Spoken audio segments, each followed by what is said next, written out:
Kerala Silver Line. Why it's been planned, why it's facing protest. The project estimated to cost rupees 63,940 crore is one of the biggest infrastructure plans being pushed by the Pinarayi Vijayan government.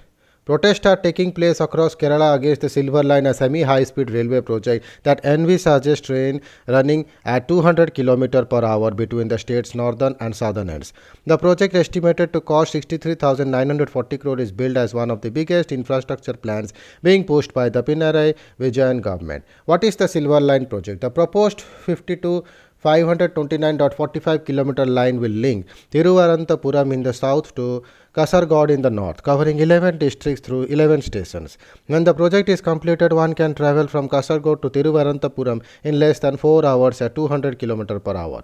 On the existing Indian Railways network, it now takes 12 hours. The deadline for the project being executed by the Kerala Rail Development Corporation (KRDCL) is 2025. KRDCL or K-Rail is a joint venture between the Kerala government and the Union Ministry of Railways created to execute big railway projects.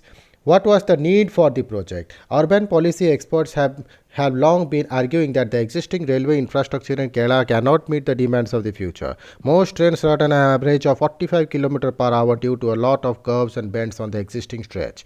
The government claims the Silver Line project can take a significant load of traffic off the existing stretch and makes travel faster for commuters, which in turn will reduce congestion on roads and help reduce accidents. The government claims the line will also reduce greenhouse gas emissions, help in expansion of ro-ro services, produce employment opportunities, integrate airports and IT corridors, and enable faster development of cities it passes through. What are its features? According to K-Rail, the project will have trains of electric multiple unit type, each with preferably 9 cars extended to 12. A 9-car rake can seat a maximum of 675 passengers in business and standard class settings.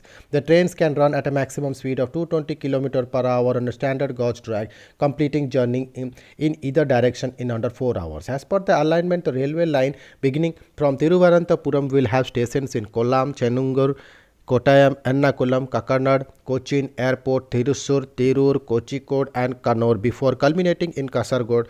The Cochin International Airport Limited (CIAL) has offered 1 acre for the station there. Of the 11 stations, 3 will be elevated in Thiruvananthapuram, Ernakulam and Thrissur, 1 underground Kozhikode and the rest at grade. At every 500 meters, there will be underpassages with service roads. Where does the project stand now? The state government has begun the process of land acquisition after the cabinet approved this year in June this year. Out of 1383 hectares needed to be acquired, 1198 hectares will be private land. The cabinet has also approved administrative sanction to 2,100 crore from Kerala Infrastructure Investment Fund Board (KIIFB), the central investment arm of the government. As per the first stage of acquisition, local revenue and KRL officials are on the ground demarcating land and placing boundary stones. This is done to give the official a sense of how much private land will have to be acquired and the number of families who will be displayed. While CM Vijayan had written to Prime Minister Narendra Modi requesting his personal intervention to give all necessary clearances, the centre has only given in-principle approval to the project. The line is expected to be constructed using equity funds from the Kerala government and the centre and loans from multilateral lending agencies. Why are there protests against the project?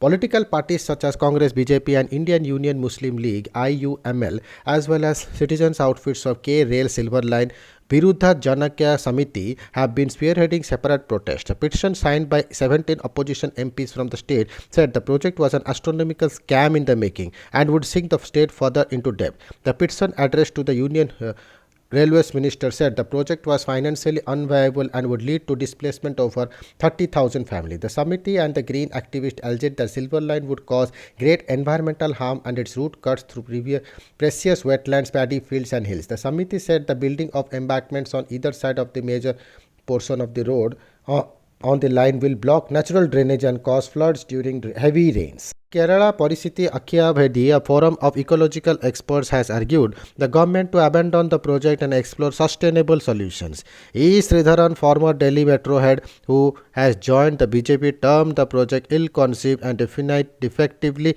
planned. He said the present proposal needs a lot of correction, including its basic track width. Thank you.